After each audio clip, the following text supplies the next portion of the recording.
You're listening to the DCAU Review, hosted by Cal and Liam. Streaming on Apple Podcasts, Google Podcasts, Spotify, and at DCAUreview.com. Now, here's today's episode. Welcome, everybody, to episode 127 of the DCAU Review. I am one of your two hosts, Cal, the other being my good brother, good friend, and the gentleman that runs our Twitter page, Liam. Welcome to episode 127 of the DCAU Review. Yes, and we are continuing with our month of Justice League Unlimited reviews. And, well, look, they can't all be winners, folks. We are reviewing kids' stuff this week. Yes, we are, in fact, reviewing an episode. It is a factual statement that this is an episode of Justice League Unlimited. That is a statement of fact, exactly. And we are reviewing it. We are reviewing it, yes. This episode, Liam, is one of those that you look back and you go, oh yeah, this is a children's cartoon, or at least in some ways marketed towards children. And sometimes there were stories written, marketed, and geared directly to those children's viewers, as opposed to the heavier topics that we discussed maybe last week with government conspiracies and linkage between government and big business and all the other things that we discussed last week in Fearful Symmetry. This week, probably takes a step back as far as the layers and in-depth of storytelling. But we do have an interesting one to cover today nonetheless. So before we get into breaking down our four categories, as we do each and every week, I suppose you probably have an IMDb synopsis ready for this week's episode, which originally aired back on August the 14th of 2004. We just passed the 16-year anniversary for this episode a few months back. That's right. So I do have the synopsis here, and this is for the episode Kid Stuff, which was written by Henry Gilroy, directed by Joaquim Dos Santos, with music by the Dynamic Music Partners, and animation by the DR Movie Co. And that synopsis reads as such. Morgan Le Fay transforms Superman, Batman, Wonder Woman, and Green Lantern into children after her son Mordrid uses his magic to remove all adults from Earth and keep children on the Earth. Another clunky one, but it does sort of get to the heart of the matter, as it were there. So, all right, Liam, let's see. So this week, let's just jump right in. We have the return of Mordred and Morgan Le Fay, who we, as we recall, we have, I believe, covered a prior episode featuring the two of them and one Jason Blood, a.k.a. the Demon. Mm-hmm. Yes, you can find our review of A Night of Shadows in the archives at DCAUreview.com. But yes, they return. That's sort of where our plot opens, is them going off to steal some other mystical MacGuffin, and Mordred is tired of waiting for his mom to give him power, and decides to seize it himself by taking this amulet of first magic. And in the middle of this argument, he decides he no longer wants his mother, or in fact anyone older than him, which feels like a weird loophole because he's like a centuries-old person. He just doesn't age, like his body doesn't age. So I guess I don't know about the fine print of a magical spell like this. But yes, so all of the adults disappear from Earth, including the four members of the Justice League we have in action this week, those being Superman, Batman, Green Lantern, and Wonder Woman. And once we realize what's going on, Morgan Le Fay informs the Justice League that she can send them to Earth, but they're going to need to be children to get back in. And there we are. We're off to the races from there. I don't see any children. That's because a child is responsible. Morgan Le Fay. I mean you no harm. My son Mordred has wrought this treachery, banishing all adults to this shadow realm. Even me, his own mother. And after I spent millennia feeding him, bathing him, preparing him to be king. Where did I go wrong? You're a sorceress. Can't you just undo his spell? No, he's got the amulet of first magic. He's too powerful. But if we all work together... You want us to defeat your own son. So don't trust me. Let him rule the world and all your children. Here we will stay, forever. But what can we do? We're stuck here, aren't we? Not exactly. The spell only banishes adults. I don't like where this is going. It's the only way. We have to do it. Excellent. Malugu Sagaroth, Gaboth Tanabu, Kathuta.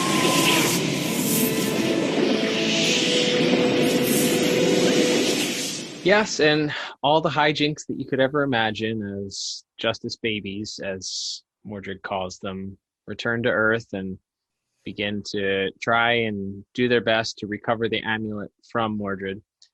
We eventually we have a couple of interactions where the Justice League attempt to take it and unfortunately fail to do so. They come into contact with some action figures that are, I guess they're like Transformer Power Ranger hybrids or something like that. They looked like the Hoop Squad to me. Dear God, please don't make it so. All right, so these action figures he turns into life-size robots. They successfully, pretty handedly defeat those, and then they are dropped very Return of the Jedi-like through the floor into this pit where they encounter his beast or monster of some kind, which is the sort of the inexplicable and unexplained reason demon turned into a baby. Yeah, we don't see any of the other, dozens and dozens of Justice Leaguers, or even like the other Leaguers that were directly involved in that first episode, like the Flash or Martian Manhunter. But we do see Baby Etrigan, and it's sort of like I guess it's kind of like a Return of the Jedi thing. Like they're dropped into the dungeon, and you have the big gate rises, and the monster comes out, only for it to be Baby Etrigan, who is defeated by being given a stern talking to by Wonder Woman. And so, like, this is a hard episode to discuss because I inherently don't like the plot. Sure. And so it's difficult to separate like the execution of what the idea was versus that I just think it's a bad idea. Sure. So yeah, for the rest of the episode, it's just them sort of piecing together how they need to stop him. They need to get this amulet away from him. And they sort of, there isn't a lot to it beyond just sort of the general humor of these, adults having to be children. And it's a lot of comedy, which, I mean, rightfully so. If you're going to do a plot this silly, it should be mostly comedy based. And like you said, Cal, every week can't be a super serious, more adult look at the world. I get that, but yeah, this episode to me it's not bad, and there is actually a comic book storyline that I think this is loosely based on, which is actually the precursor to the original Young Justice comic in the 90s. It was called, I think JLA World Without Grown-Ups. And it's basically the same plot, although I think Clarion the Witch Boy may have been involved instead of Mordrid here. But yes. Anyway, this is I guess an old cliche. It's like Muppet Babies or any of those things where it's like, yep, let's just see the characters we know as kids, and that's kind of where the concept ends. The rest of it is just them trying to get this amulet away from him. They do, in order to exact revenge, he decides to make himself an adult, Mordred does, and that, of course, undoes the spell, because once he is an adult, he can no longer be on this earth without adults. And it also breaks his immortality spell, or not his immortality, I should say, his ageless spell. And so now he's sort of left as this immortal 1,000-year-old man. So I guess the moral of the story is, be careful what kind of magic spells you cast, kids. Because you might break the enchantment that your mom used to make you ageless. They cheated! After I fixed this, they're toast! What's wrong with me? Where's my power? You've used it all. Don't you realize what you've done? What? What? Yeah, that's the moral of the story, and I think we should just end this episode right here, right now. No, I'm just kidding, of course. But there are a couple of other things that I thought that gave a little bit of depth to the plot. Of course, one of the main undercurrents is the sort of budding romance between Batman and Wonder Woman, which of course plays out through Justice League and up through the end of Justice League Unlimited here. So there's some more playing out of that storyline here, as Wonder Woman is clearly smitten, even though it's child Wonder Woman, she's clearly smitten with child Batman, and this is sort of the first time apparently that Superman or Superboy or Super Kid or Clark lad, right, Clark is suddenly aware that this is happening. So that's one aspect of it. There is a humorous line where John Stewart, Green Lantern, mentions that despite his many different types of visions, he somehow couldn't see that Wonder Woman was interested in Batman. And the other plot or subplot sort of throughout the episode is that we learn that Green Lantern once wore glasses. Yeah, and instead of regular glasses, he makes him what is essentially the Kyle Rayner mask, the original comic book Kyle Rayner mask, and he wears that instead of regular glasses. And there's also, like, I guess, some jokes about like how Green Lantern making constructs is stupid. Yep, there was a lot of meta commentary, I thought, from the producers, perhaps firing back at what at the time the people that had complained that John wasn't somebody that was there making constructs, and them sort of giving some verbal smackdown to those. And multiple times, Batman and Superman seem to sort of be the voice of the producers, saying that they're dumb or stupid. And ultimately, John gets to create a giant mech suit at the end of the day, but he uses a boxing glove at one point, a giant set of tweezers at another point. So there did seem to be some sort of some clapback there from the producers over getting slack for not having John be that creative construct guy. Yeah, and that's like I said, I think there's there is some jokes that land pretty well.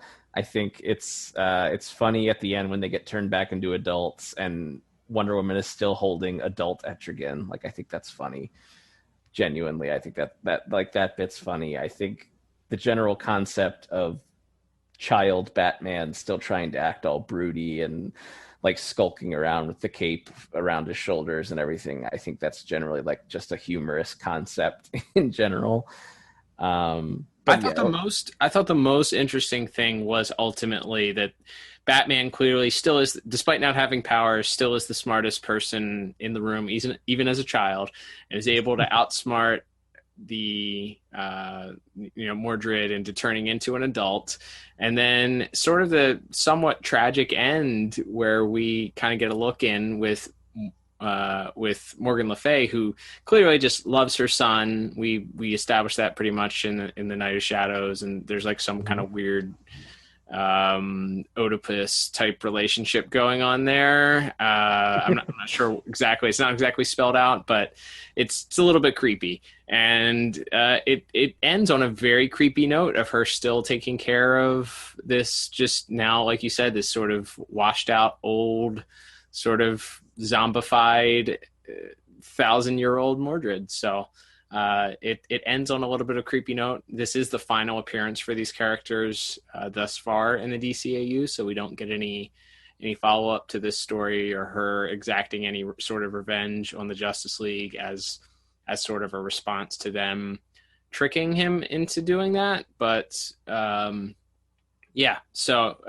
all that said, I went into this with very low expectations, kind of this kind of feels like the I've got Batman in my basement of the Justice League Unlimited. It's a kid's story designed for kids, but I thought that there were some things that were fun and interesting. The battles that they have, Mordrid uses the amulet to sort of make this giant-sized version of him, and that's always entertaining. Good guys versus a giant man is always entertaining. The fact that he turns what is a sort of a stand-in for Disneyland, which is named Funzyland, Funzyland to this horror park and including real life guillotines and a lot of other things. I thought that was interesting, and ultimately this idea that deep down he resents being a child, but at the same time he didn't use the power that he had to make himself an adult. He kind of does want to be a mama's boy. So that I thought that was interesting. So with that said, I ended up giving plot a 6 out of 10, which is probably a lot higher than I would have guessed I would have given it based on what I had coming in. It's not bad. It's 22 minutes of, okay, this is going to be goofy, so strap in and enjoy the goofiness.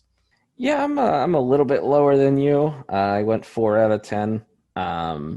It's like I said, and that's not because I think the execution of it is bad. It's just because I just don't think it's a good idea for a story. Like I don't think it was like I think there's a way to do lighter comedic episodes. Certainly we've talked about that with episodes like the Booster Gold episode or something, where you can certainly have lighter stories. No one's asking for gloom and doom and conspiracies and violence and everything every single week. Again, at the end of the day, this is a children's show on a children's network designed to sell toys made by Mattel.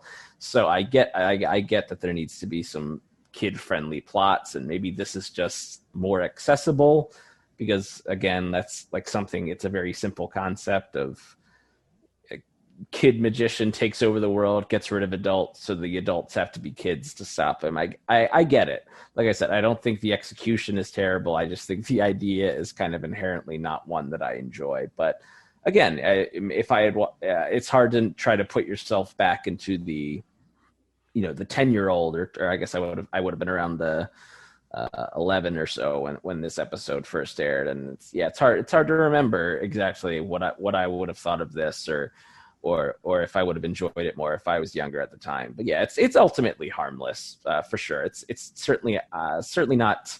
There are episodes that were not, quote, kiddie episodes that have been much worse that we have reviewed of some of these other DCAU shows, to say the least. For sure, yeah. I think that's the idea. We it's hard because, like you said, I can remember us crapping pretty badly on I've Got Batman in My Basement, just because the storyline itself makes this random kid and this other kid a hero, where Batman is just like knocked out and they're constantly sort of accidentally foiling the Penguin's plots.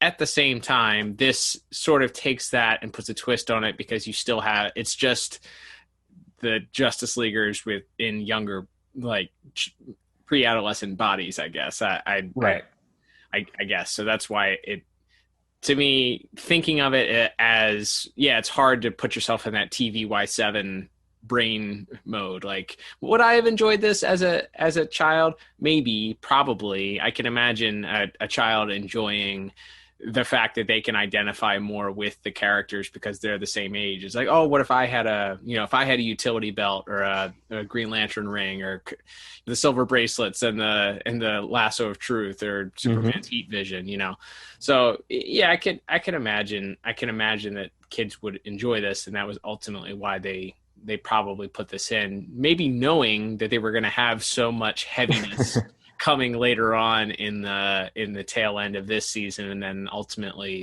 in almost the entire second season of Justice League Unlimited. So yeah, that's fair. I understand not liking that, and that's fine. Like, it's okay to not like these episodes. It's okay to not like the plot as a whole, as opposed to just kind of ranking it on I mean, you're giving it that score based on the fact that you just didn't like the story. That's okay too. Yeah, and I will say I will give this episode credit for accurately portraying what monsters young boys are. Because like the second the parents are gone, the kids are like, let's play with the guillotine, and they're like fighting with wooden swords, and they're like chasing the girls around with slingshots and stuff. It's like, yeah, little boys are they could be a bit much sometimes. So I think they as I was one myself, so I can attest to it. So I do think they did do a pretty good job of, I think, portraying, and obviously we only see a few kids, these ones that were at this theme park that Mordred has turned into his castle. But yeah, I thought that was kind of a funny bit where Superman and Wonder Woman and whoever have to keep breaking up fights and demanding that all these kids stop just going crazy. For sure. All right, Liam, let's move on to our next category, visual and animation. Let's talk about that. Obviously, we mentioned a couple of things in our plot here, some giant metal robots, Green Lantern's constructs, stuff like that. What else stuck out for you as far as visual and animation? Well, I think there's two obvious things to me. My favorite part, I honestly think, is the background designs in this episode. There's some really, really creative, cool looking backgrounds. Like we've talked about, he sort of takes over this theme park and turns it into this like dark Gothic castle with this giant guillotine with spikes on it, and he turns like a forest into this like drawbridge over a river of lava, and he's got this just this crazy this crazy sort of town square and everything, and also the dimension that all the adults are sent to that we sort of see briefly with these really wild red and white skies, and everyone's sort of floating on these asteroids. It's really the background design really stood out to me as something even better than you. I mean, we don't get into background designs too much, but it's obviously something that's kind of an unsung part of this. But to me they really stood out. The whole design of this remade world was really well done. Yeah, I agree. I think it kind of resembles like an artist's splatter canvas or something like that, where they've just kind of take their brush strokes and kind of go over it or flick their paintbrush at it, and it's this really abstract, weird background. And the whole scene itself, as they're in this dark realm, everybody has this sort of purplish shading over them, which kind of gives it that otherworldly. It reminded me a little bit of the Phantom Zone when in the Superman the Animated Series, when Superman gets transferred there. It's just you immediately understand from the visuals that you're not in Kansas anymore, pun intended. I think that visually was very interesting. You're spot on with the transformation of Funzyland into the horror that we saw. So, as you mentioned, some of the visual gags from that as they show these little kids pulling up what we can only hope, I guess, because the adults are all gone, is an empty suit of armor and proceeding to decapitate it with the guillotine. I thought that was one of those. It's like, we're going to do this, and because there's no actual body in it, we're going to get away with this from standards and practices. So they can't say anything about this, but showing an actual decapitation in animation caused by little children, I thought was a little bit morbid and made me chuckle a little bit. And we already mentioned the visual similarities to the Rancor pit in Return of the Jedi, Star Wars Return of the Jedi, and then the heroes dropping into the pit where Etrigan is kept. Baby Etrigan actually kind of reminded me a little bit of the look that maybe Greg Capullo went with in the Dark Knight Metal for Baby Darkseid. There's some visual similarities there between the two of them that That gave me some of that rang true to that a little bit. I felt like maybe a couple of the kids also might have been cameos from producers. Maybe one that looked a little bit like James Tucker, another one that looked like Dwayne McDuffie, maybe a little bit. Blonde-haired kid might have been Bruce Timm. So maybe some cameos in there from them also. But I think the standouts, like besides the battles that we already talked about, is I'm going to keep going back to it. That final scene where you see Morgan Le Fay sort of feeding an aged Mordrid soup or something, and he's just sitting there very creepily in his seat, and he's got drool coming out of his mouth and just this far off stare, and very, very, very weird, very, very strange look to things there. But I think there's a lot of fun to be had in this episode. I think that the creators did go out of their way to say, all right, if we're going to do a kid centric episode, we're going to do this and make it fun for kids to watch. Yeah, for sure. They come up with a lot of fun stuff, and I definitely think that. I definitely think the all of Green Lantern's constructs are, despite them making fun of it, the mech suit you already mentioned, Cal, the giant tweezers he uses to try to pull the amulet off of Mordred while he's sleeping, the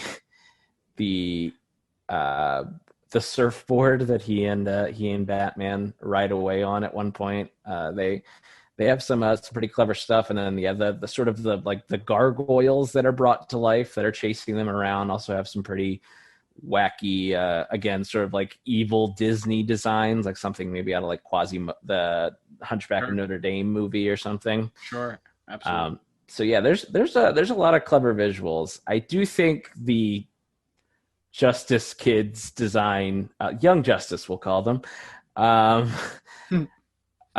designs are unsettling. I don't know if it's like the big heads on the little, I don't know, but there's something just kind of weird about it. Sure. But that being said, like I think the visuals generally are very strong in this episode, and I actually gave them an 8 out of 10. Nice. Last thing that I will mention before giving my score is I actually thought that the mini battle at the very beginning of the episode, before all the children, or all the parents rather, and adults are erased, there's a mini fight scene between Batman, Superman, Wonder Woman, and Green Lantern, with KG Beast making an appearance, Copperhead, Cheetah, and Blockbuster as well. And there's a nice little battle scene there between them. Some characters that we don't get a whole lot. We get some of them later on in Justice League Unlimited, but nice to feature some different characters there visually. KG Beast, very similar looking to Bane, but has his own bit of twist on it. Copperhead we've seen before. Cheetah we've certainly seen before. Is it maybe this the first time we've seen Blockbuster? Maybe. I believe so. Yeah, I know he shows up in the background of a few more times throughout the series, but as far as I remember, this was the first time. One of those Neil Adams era Batman villains, I feel like, that was made really popular then. But so overall, I also gave visuals and animation an 8 out of 10. I think that they had to kind of go really, really fun and goofy with a lot of the things. I think the mech suit at the end that Green Lantern makes, and the sort of the battle there, really honestly makes the majority of the episode. And certainly the fun that they have sort of as they are able to steal the amulet away from Mordred and kind of use it like a frisbee, throwing it around, and then comically the Etrigan baby takes a giant bite out of it as if it were a cookie, and sort of electrocutes him. So yeah, there were some fun visuals to be had, and I think leaning into the fun was a good decision. And I'll say this, Baby Etrigan, maybe even cuter than Baby Yoda. Oh, come at me, internet. Fighting words there. That's one for the stinger. Now we got one exciting thing to put in the description field already here. Love it.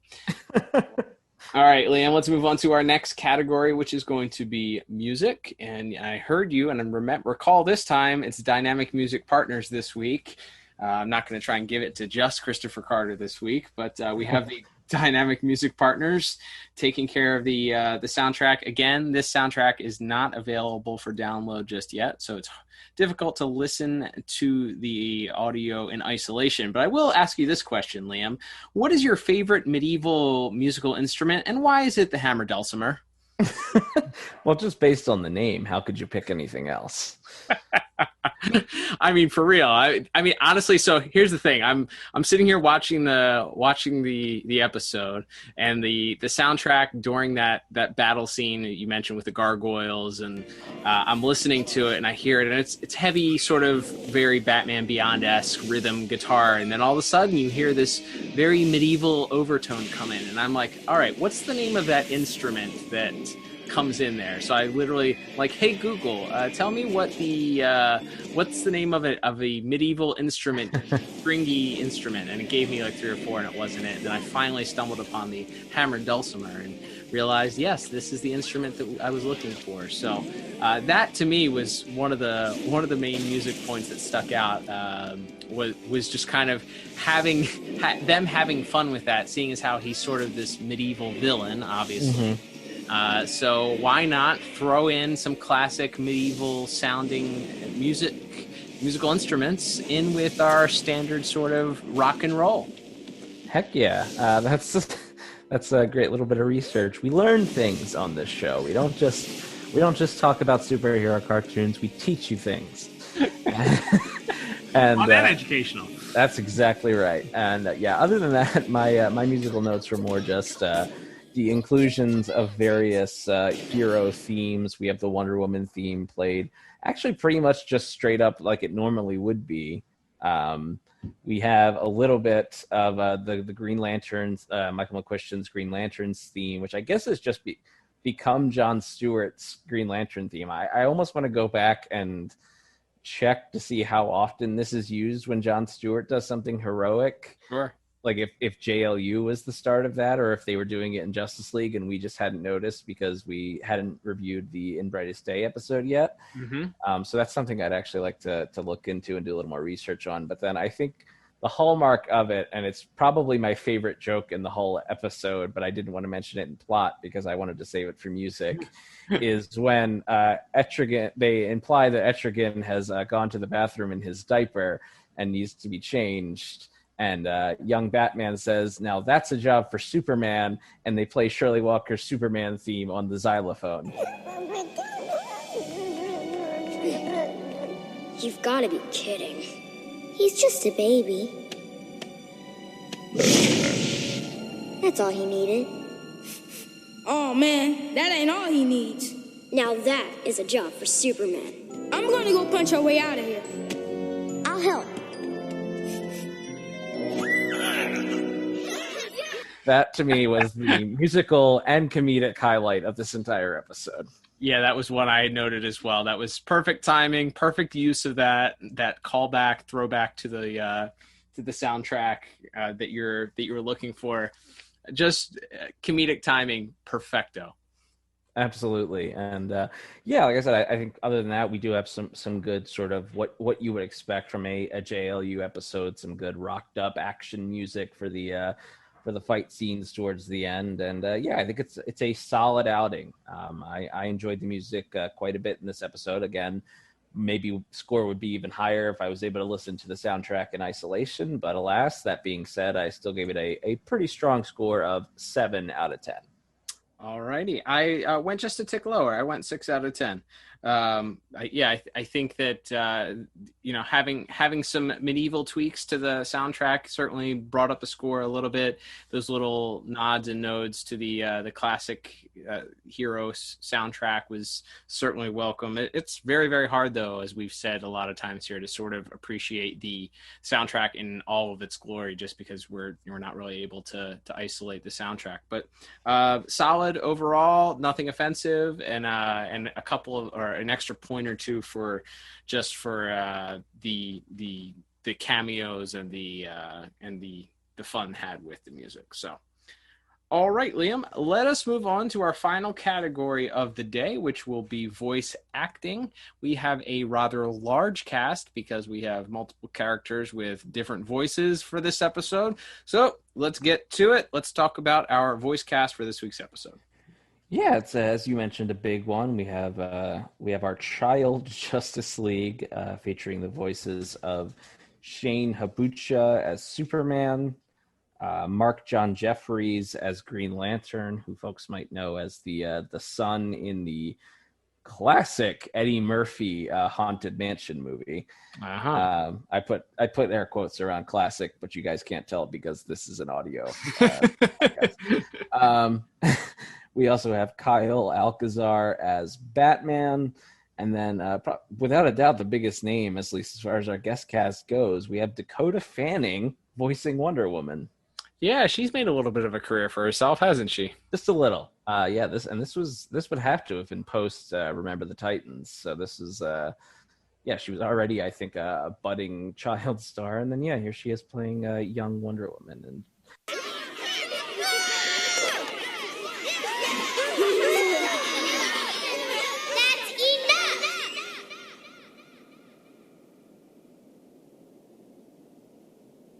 You can't tell us what to do. You're not our mom.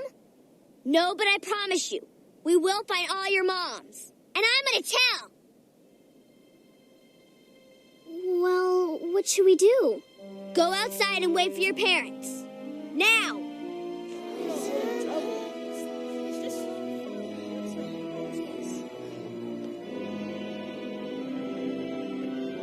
Your girlfriend sure is bossy. Shut up. I think again, we've talked about this a lot on the shows. Whenever there's a child character on these shows, you can go one of two ways. You can hire sort of a professional voice actor to do a kid voice, and you might be able to get a better performance, but it might not feel as authentic. Whereas if you cast actual young people, actual children, sometimes the acting isn't as good, but the performance feels a bit more authentic because they're actual children.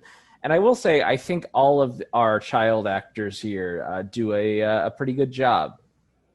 Yeah, I would agree with you. I think that they turn in a solid performance, and that's certainly going to be reflected in my score. I thought that it sounded like they had relatively good chemistry between the four of them, and I don't know if that's a case where they were in the same room like the other actors tended to be when they were giving their performance, or if it was just more kudos to Andrea Romano for her incredible voice directing. But I think they do a great job. It reminded me sort of the chemistry that the four kids have on Stranger Things, which I know you haven't necessarily watched, but they have a good chemistry in that, and that was a case that show was kind of brought up by the acting of the kids adds to the program sort of taking it away. So and I would agree in the same case here that the voice acting here, if it was bad voice acting or just sort of mediocre, I think that this episode may fall even further down on the list as far as maybe not being our favorite episodes. But I thought that they did a really good job as far as their voice acting, and it didn't feel like a forced child actor at any point. Yeah, and like I said, I think there's a lot of humor of young child Batman still trying to be broody and angry, and I think Dakota Fanning, when she as Wonder Woman, when she stands up in kind of the town square and shouts that she's going to tell on all of the kids if they don't go outside, I think that was quite funny as well. So yeah, I think they all do their jobs very well. Rounding out the cast, we have Olivia Dabo returning as Morgan Le Fay. We have Soren Fulton returning as Mordrid. I went back and forth on the Mordrid performance, Soren Fulton, because on one hand, he's just incredibly annoying, but then on the other hand, I found it incredibly satisfying when he gets his comeuppance at the end. So I think he did his job pretty well, all things considered.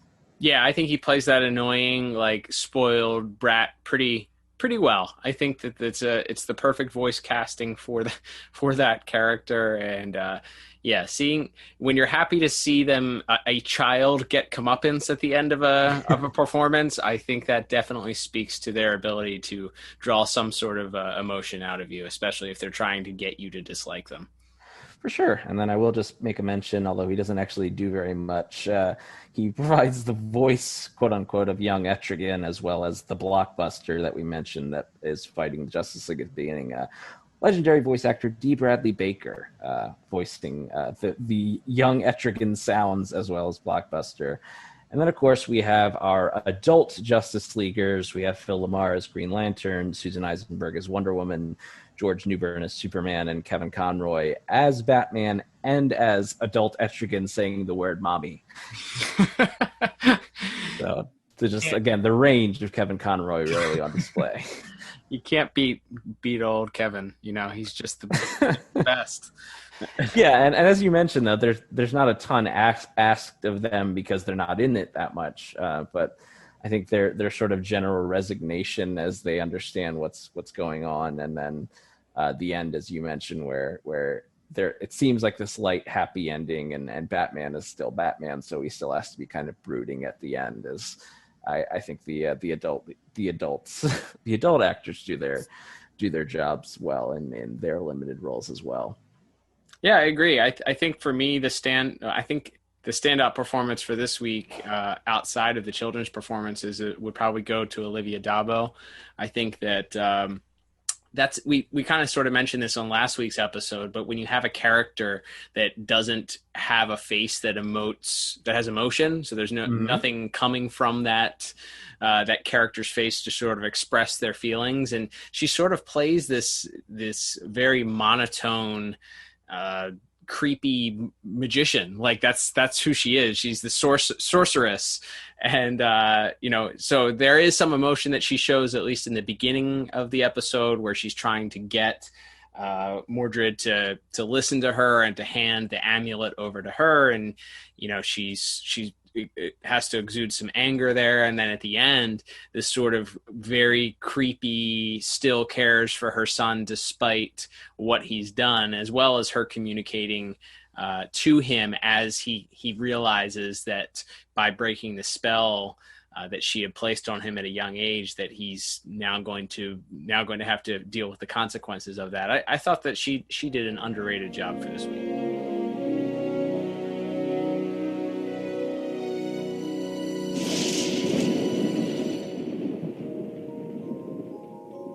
Did you miss Mummy? Well, don't you worry, baby. Mummy's going to take good care of you from now on. Yeah, no, I think like you said, there's this sort of bizarre relationship between her and Mordrid, and her sort of being betrayed and deciding to allow the Justice League to go stop her son, while also in the end still taking care of him. I think, yeah, that's certainly an interesting character, and she does a good job providing the voice acting for that role. So yeah, like I said, I think it's a solid job by everybody. Like I said, I think the kids are mostly very good, and some of the bickering back and forth between them is good and fun. So yeah, I gave voice acting another 8 out of 10. Nice. I also went with a 8 out of 10. I think it's solid, and we talked a lot about the performances here, Liam. So I guess it's time for us to total up our scores here at the end, and I come with a final score of what turns out to be a 28 out of 40. What about you? Yeah, and I'm just a tick lower there at 27 out of 40. As we jump into rewatchability here, I would say you don't have to, but this episode is absolutely not going in the bad episode jar. So it's not terrible if you have an appreciation for a pup named Scooby-Doo or Muppet Babies or something, and you want to see the DCAU version of that. You might enjoy this quite a bit, but it's certainly not a must-watch. So I don't know how we rank that one, but I wouldn't say it's a need to rewatch this one for really any reason. I think this is one. Yeah, I would agree with you. In no way is this a must watch. If you're sitting down to watch the first season of Justice League Unlimited and you're trying to get to just the tentpole most important episodes, yeah, this is an absolutely skip at that point. If you're trying to introduce your child maybe to a little bit of Justice League action and you want to sit down and watch something with maybe, a 7 or 8 year old or 6 year old, I don't know. I don't have kids, so I don't know what proper ages we're talking here. But something that you want to sit down that your child will enjoy and you might get some chuckles out of also.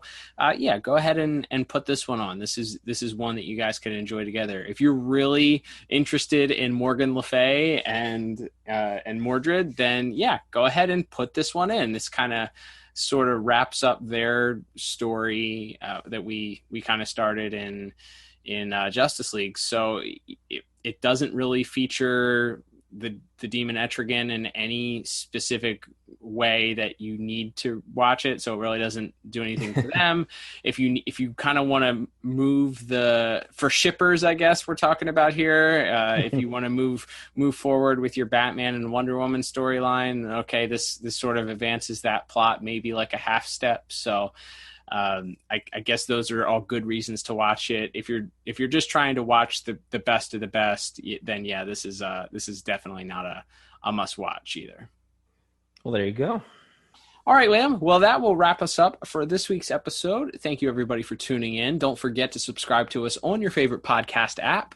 That is Google Podcasts, Apple Podcasts, Spotify, iHeartRadio, wherever you stream your podcasts. If your podcast app allows you to give us a rating, we would love a 5-star rating, or just be honest. Tell us what you'd like to hear and how we can improve. We would love that. That helps us out a bunch. Don't forget, you can also stream these episodes each and every week at DCAUreview.com. You can check that out. You can sort by series. You can check out all the other episodes that we've covered. We have different categories broken down. So you can check that out at DCAUreview.com, where you can also check out our shop. If you want to support the podcast, pick yourself up a shirt or a hat. You can also pick yourself up a sticker by contacting us on social media at DCAU Review. That is both Instagram and Twitter. Liam is over there running our Twitter page. Lots of interaction happening there. Liam, speaking of which, you typically will post a little preview letting people know ahead of time what episode that we will be covering the following week. So just in case you aren't following us on Twitter, which you should do right now, we will talk about that right now. Liam, what episode are we covering next week on the program? Yes, so we've got a couple more weeks of JLU here, although a spoiler alert, we will be doing another Elseworlds review for the 5th Saturday of October. Mm-hmm. But we've got a few weeks until then where we will tease that out on social media to be sure. Might even do a poll where you guys can help us pick what it'll be. But for next week, we will be staying with Justice League Unlimited, and we will be picking up with a Wonder Woman-centric episode, that being Hawk and Dove. Alrighty, staying right here in the first season of Justice League Unlimited. I love it. Don't forget to check that out. You will not want to miss it. Until then, though, I am Cal. And I'm Liam. And we will talk to you on the very next episode of the DCAU Review. Adios.